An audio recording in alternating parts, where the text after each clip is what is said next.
Okay, so hey everyone, Nina here. And Niloo, nice to meet you guys. Nice to see you again. You're meeting us, great. We've already known you, no? So we are the co-founders of Good People, and Good People is a community where people can come together to share new experiences, learn new things, and make new friends.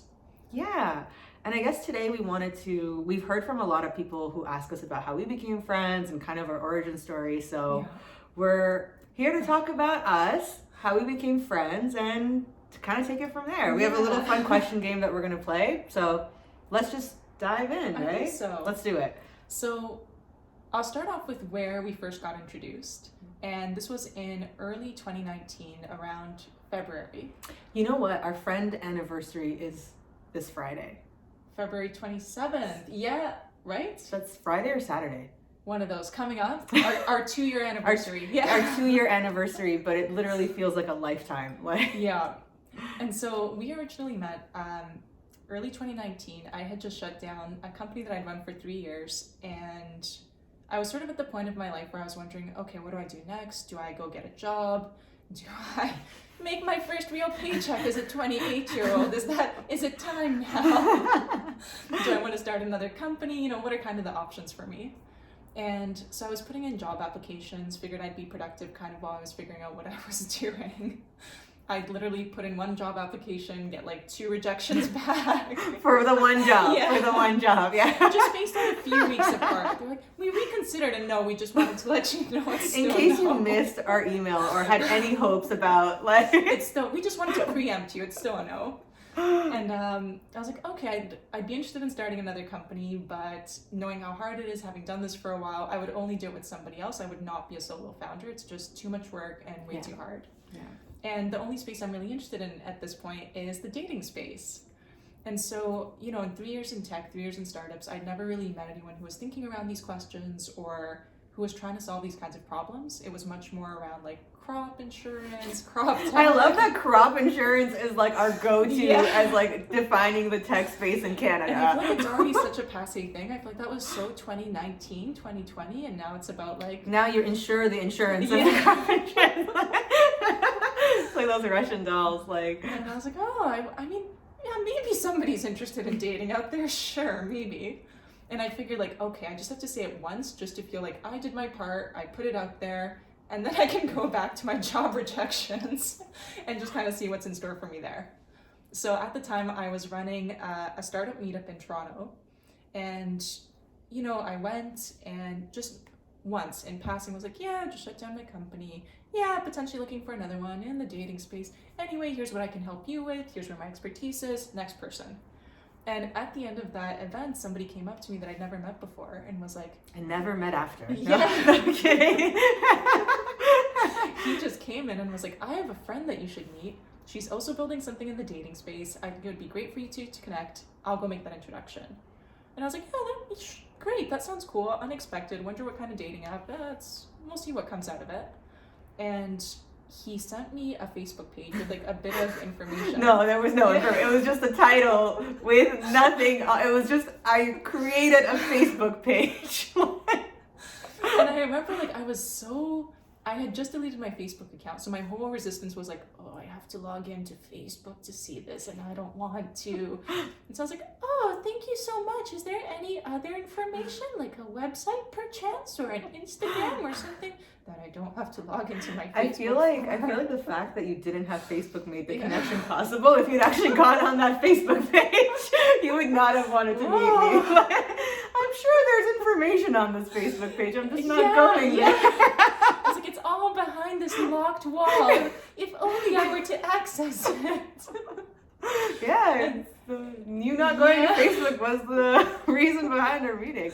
And so from my side, I was completely like, no, I'm making it so hard for this guy. You know, it's someone who's going out of his way, who doesn't know me, who's trying to make this introduction for something I asked for. And I was like, no, I do not wish to reactivate Facebook. Show me different things.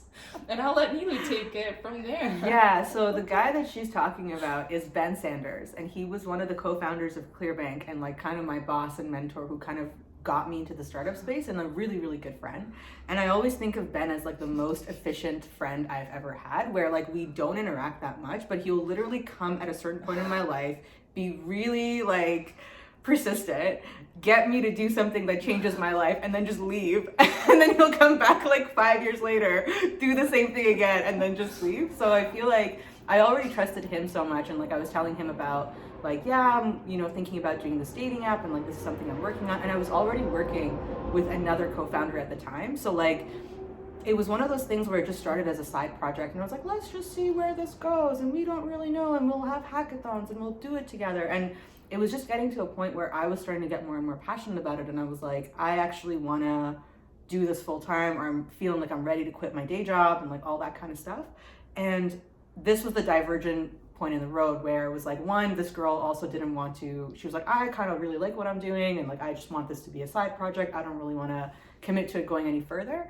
And also I'm interested in like using the technology you're building for like sales and like getting people to like selling things to people and like learning what they want and stuff like that. And I was like, this is just not at all where I'm going. And so this was enter Ben into this moment where I'm like, okay, so it looks like this. Like I'd mentioned in passing to him that I'm like doing this new thing, and then was like, okay, well, I can just pretend like I'm not doing this thing and then just move on with my life because it's totally falling apart.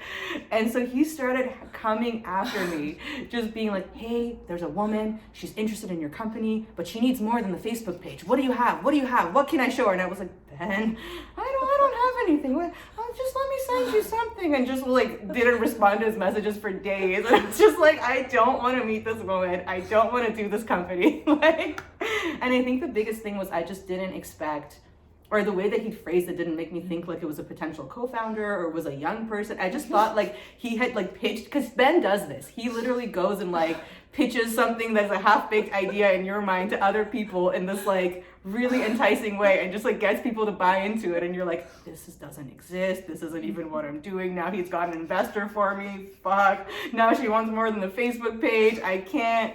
But you know what, Ben was super persistent. He did not relent until he got me to create a website and give it to this woman. Like, and then he got us, and then he introed us to meet in person. Yeah.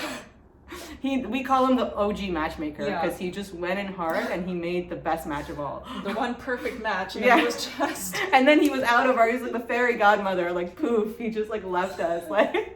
And so that's how we got introduced, like literally through both of us being like, no, I don't want to, no, this, give me more than a Facebook page. I don't have more than a Facebook page. And you know what's really funny is that both of us are such like open people to meeting people in general, where it's like, oh, like so-and-so introduced us to this, like says that you should talk to whatever, like sure, random person messages me on LinkedIn and wants to chat, why not? And I just for some reason this time was like, I really don't want to, like I'm like making it as difficult as possible, like but you know what, sometimes when things need to happen, they happen. And here we are. Yeah. And so we met very shortly after, and we ended up starting to work like very slowly together. Yeah. Can I just say, one of my favorite stories is, so like the last co-founder that I was working with was like, she was kind of a friend / acquaintance. And I found one of the challenging things was like, we dove into thinking like, okay, we're friends and like we're making so we didn't have a lot of these conversations around like what's equity look like, what's our roles, and like even just like, how do we work together? A lot of those things we didn't talk about, and it felt weird to kind of bring it up because we were friends. So with Nina, I was like, I remember it was like our first like meeting at a coffee shop or something. And she was like, well, you know, like we talked a little bit, and I was like, I really like what you're doing, and I'm curious if you're like looking for a co-founder, whatever. And I was just like, well, you know what? I'm open to a co-founder, but I would like to kind of get to us to work together. So reasonable, yeah. And I feel like, you know, let's work. And it was like February, and I was like, let's work together till September. And then at September, I'll kind of know if I'm ready to work with you. And she was like, well, you know, that is 8 months. if it's possible for you to come to a decision sooner, that would be. Yeah, and I think literally it's funny because we didn't plan much of it, but all of a sudden we were working from like one kind of part-time day together to like 2 days together to 3 to 4 to getting a co-working space together, opening a bank account together. That was the closest feeling I've ever had to marrying someone, where you had to sign the joint bank account together, like. And this is your credit card, and this is your credit card. Oh shit. Yeah, and what was really crazy is like, again, like I went in with that expectation of like, let's work together for 19 months before we decide if this is gonna work. But then what ended up happening is things just naturally progressed super quickly from like, we working in one day, okay, one day becomes 2 days, now we're working every day, and then we just got the co-working space within a month of actually meeting. It was really fast. So like looking back, I'm like, it was really fast, but it felt really, I don't know, natural? Yeah. And I think things were just progressing like at a nice speed. Niloo was much more on the technical product side. I was picking up the more marketing, branding sort of thing, the more external facing work. And after a couple of months, we ended up interviewing and getting into Techstars, the Montreal AI focused program. Yeah. So we were like, we're a legit business, we've made it, we're billionaires, this is it.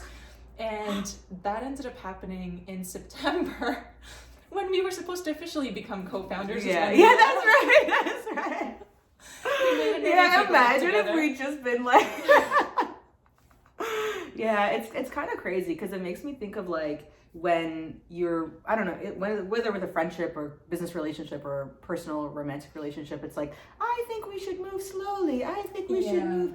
And it's kind of like when the connection is there, it just happens and those steps feel like they organically. Because it wasn't a decision. It wasn't like, okay, it has been 4 months. How do you feel about co-working? It was like, we need somewhere to work. Let's do this thing. Okay, cool. I think so. It was just such a like, non-decision. Yeah.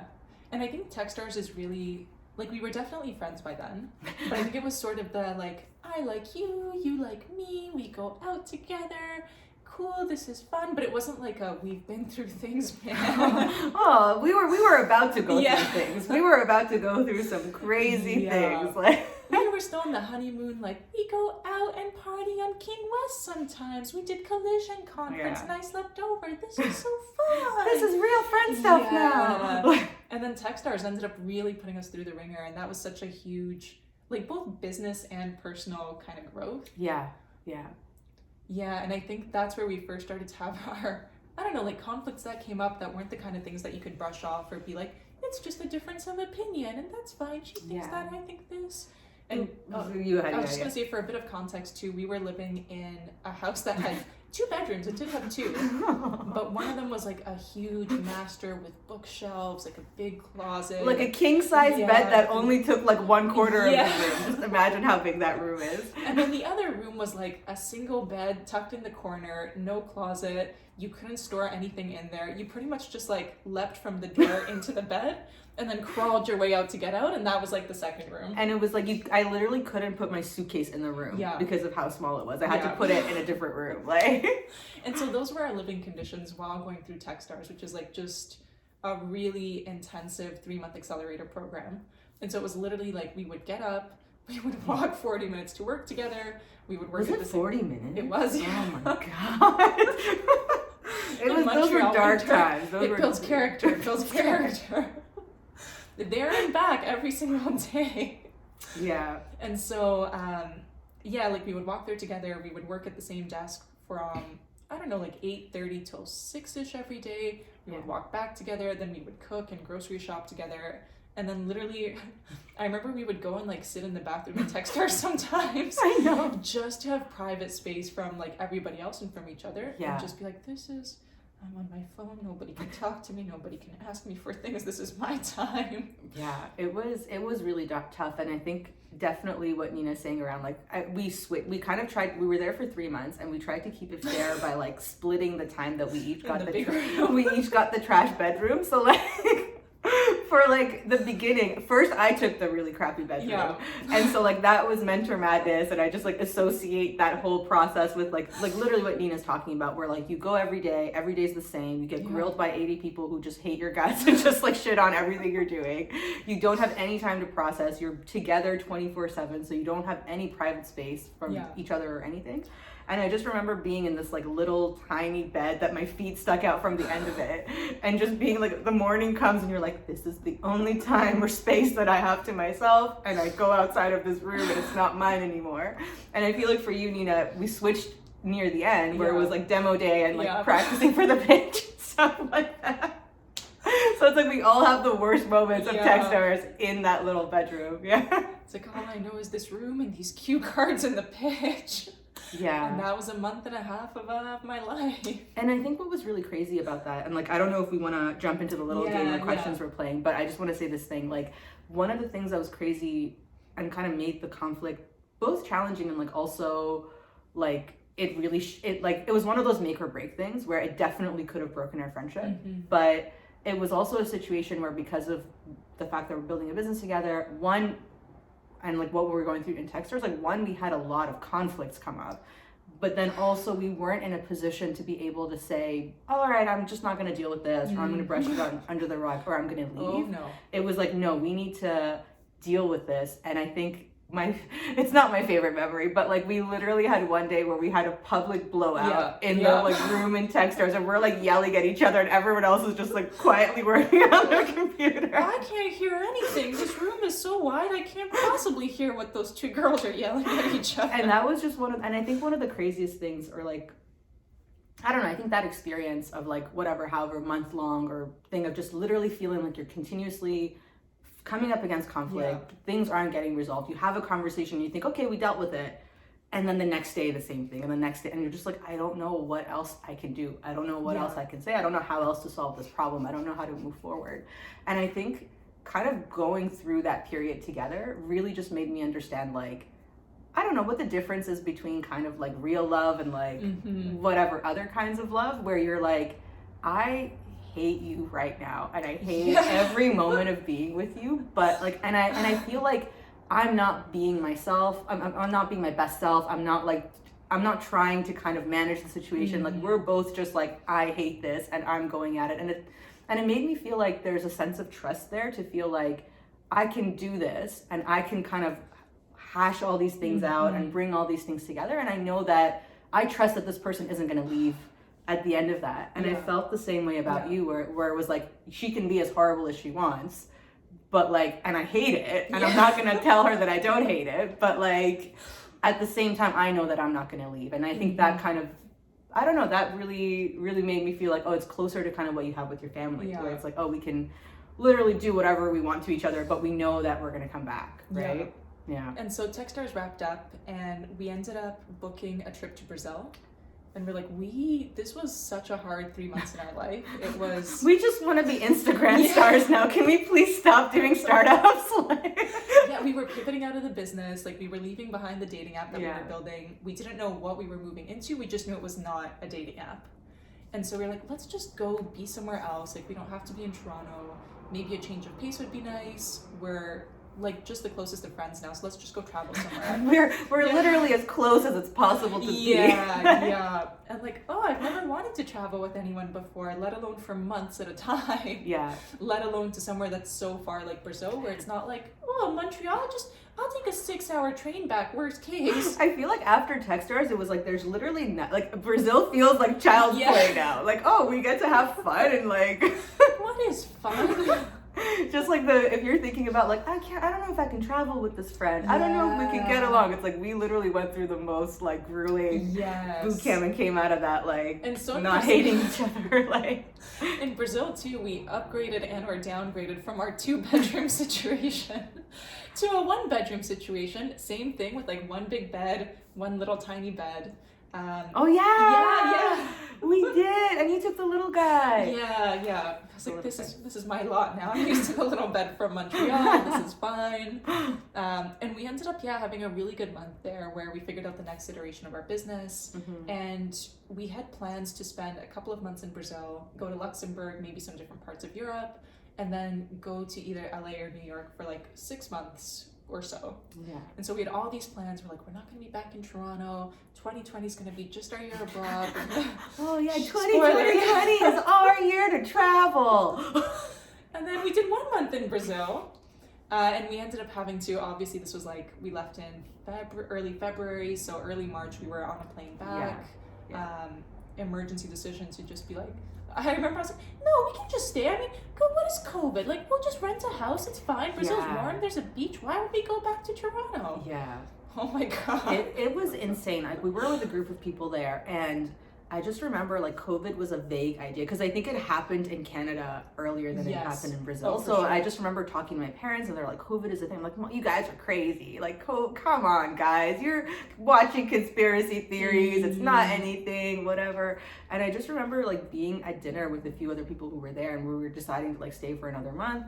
And one person was like, well, I'm thinking of getting my ticket out, or like I got my ticket. I'm planning to leave on Tuesday. And these are people traveling for years. They hadn't been home in years. Yeah, they were like real nomads who just like did this for a living, like living out of their suitcase for like years at a time.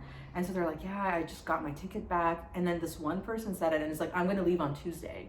And then this just like was like a play, like it was like COVID around the dinner table, so contagious. And like everyone was like, wait, but like you're leaving? Maybe I should leave. And it was just like crazy panic to the point that by the end of this dinner party, every single person had booked a trip to leave the next day. And the guy leaving on Tuesday was like the last person to leave out of everybody. Like all of us were on a flight the next day, just like, we need to come back to Canada, we need to leave. And then we just arrived, and like a day later, it was like borders are closed. Yeah. And we were just like, this is messed up. And so we came back to Toronto. We both went to see our families and to stay with them for a while.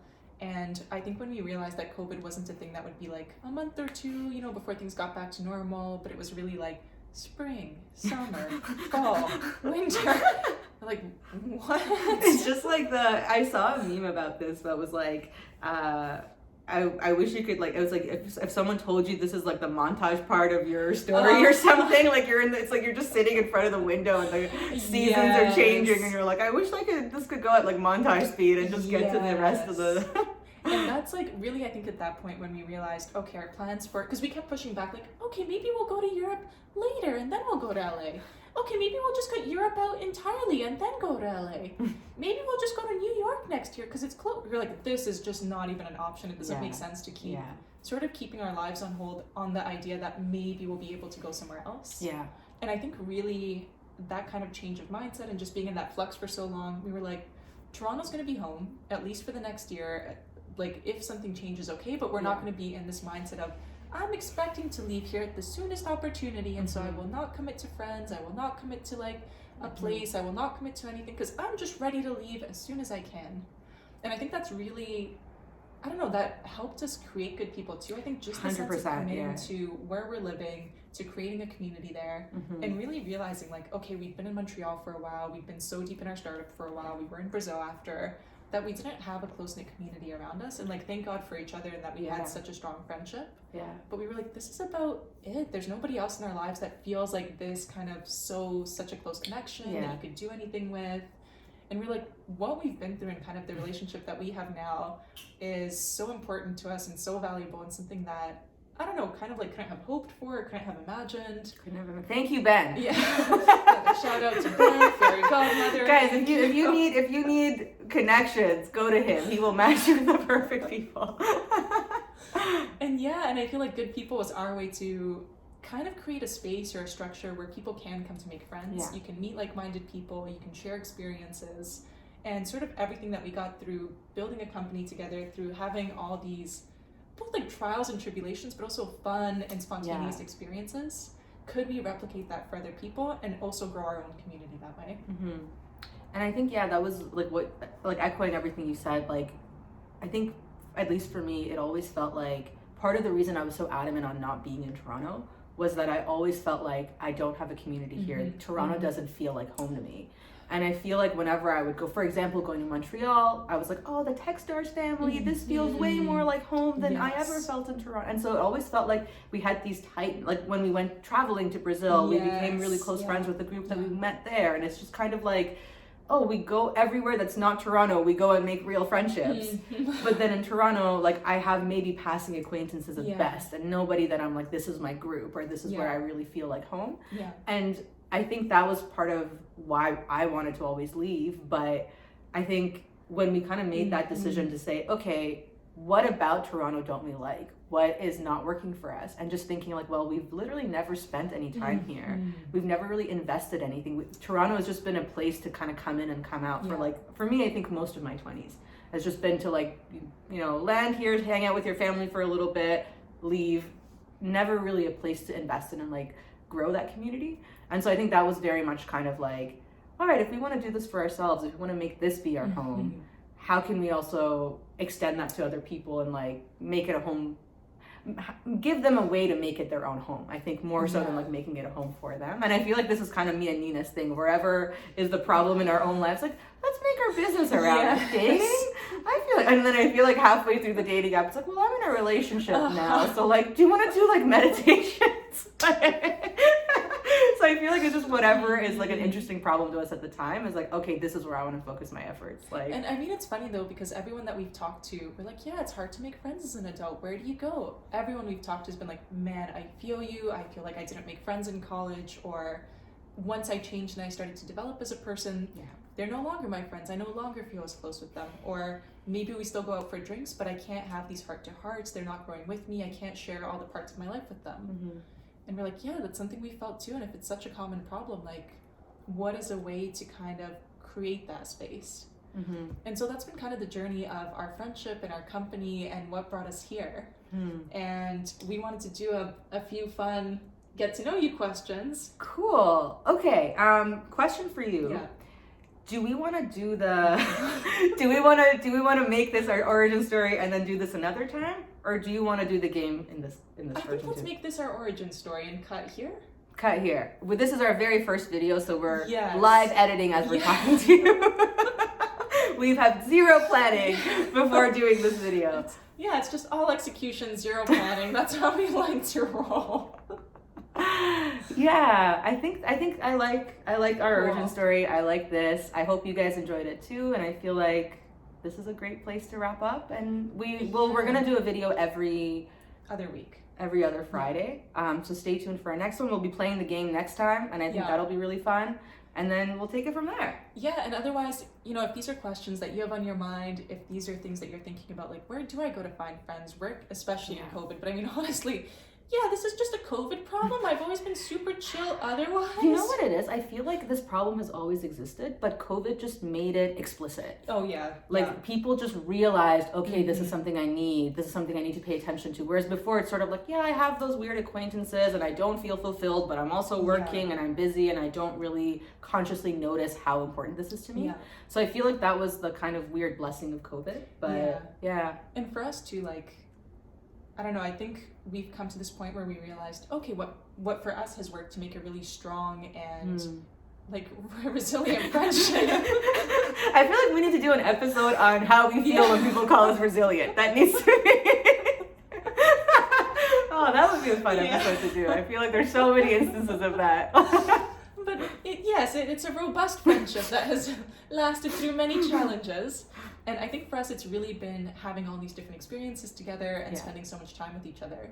And so at Good People, like, one, we have a community of like-minded people, but the thing that we do that's really different from other communities out there, and that's sort of replicating our experience, is these 3-month cohorts that we run, where they're capped at 10 people, including me and Niloo, so a really small, tight-knit group. It lasts for 3 months, and it's around a theme. So we've done a few around relationships, around habit building, around a book called Women Who Run with the Wolves, which is like feminine spirituality. And we put this group of people together. You meet every single week for an hour and a half for 3 months. And it's just been really cool to see how, just knowing that you're going to see the same people over and over again, that you know that this relationship has a structure and a space to deepen, and that you have something that you're all passionate about or have questions about or want to dig into with each other.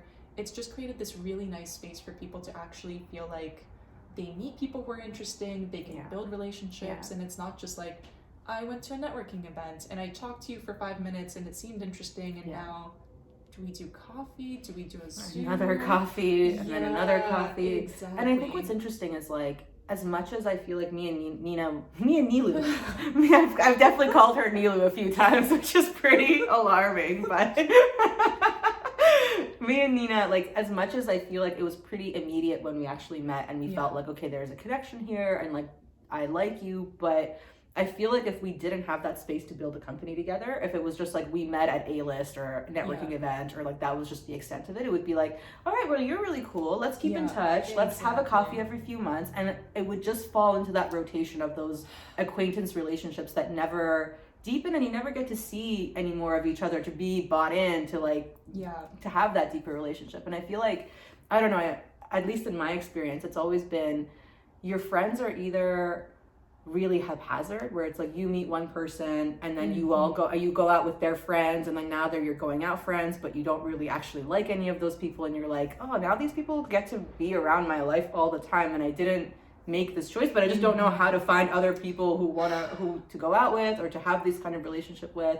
And I think, you know, for a lot of people, like those kinds of close friendships happen when they go to school or university or things like that. And again, it's a space where you have that structure to see each other regularly, where you have that structure to like do things together, like go out together, like you know, do projects together. And even for us, like Techstars was that, where you're with all these other founders, you're all sharing this experience, you all know the same people, you have the same context, and it's just like, yeah, like there's just something to that lets relationships develop the way that our normal adult lives don't really allow us to. Yeah. And for us, it was important to, I don't know, not just have intellectual discussions where it's like, what do you think on this? Different topic next week. But it was like, how can you share experiences? How can you, I don't know, dig into the things that you're passionate about so that you can actually connect on all these kind of different dimensions that you have as a person. Yeah.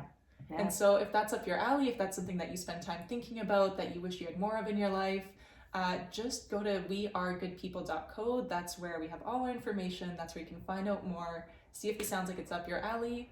And that's where Niloo and I spend a lot of our time these days. Come hang out with us. Yeah. And thank you for watching. Thank you for watching. I like that. Jazz hands. All right. See you guys around. Bye.